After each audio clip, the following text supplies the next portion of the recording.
Jusqu'à la fin, Thierry Ardisson aura marqué les esprits. Après tout, l'homme en noir a tiré sa révérence un 14 juillet, le jour de la fête nationale. Ce jour noir, autant pour le petit que pour le grand écran, sa femme, Audrey Crespo-Mara, avait annoncé sa mort à l'AFP. Selon les informations divulguées par la famille, le père de 3 enfants serait mort d'un cancer du foie.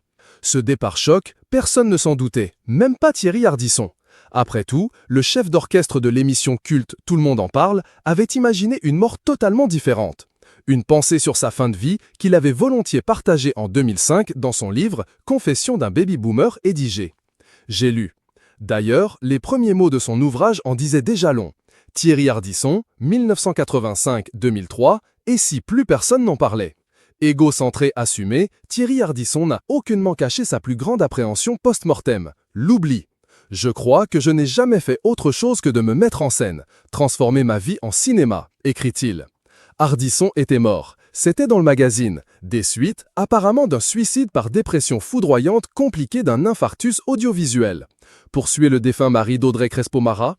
Juste avant de mourir, Ardisson avait eu le temps de confier au médecin de Technicar que depuis quelques semaines déjà, il n'allait pas très fort. Selon le rapport d'autopsie et les dernières confidences publiées en page intérieure, l'animateur n'en pouvait plus. Il se sentait usé. Il se voyait devenir inutile, ennuyeux, sans imagination, poursuit l'homme en noir. Dans son élan, Thierry Ardisson décrit les symptômes de ce mal qu'il avait imaginé être la cause de sa mort. « Je ne m'étonne plus, je n'écris pas. J'ai du mal avec mon nouveau mensuel papier. J'ai des idées de films, mais ça n'avance pas », écrit-il en continuant.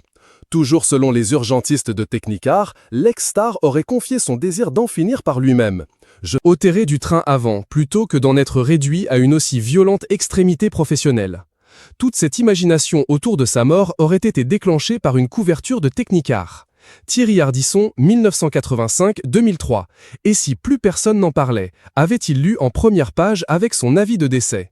C'est fou ce qu'une simple couverture de magazine peut déclencher comme phénomène limite hallucinogène. Mais c'est ainsi, a-t-il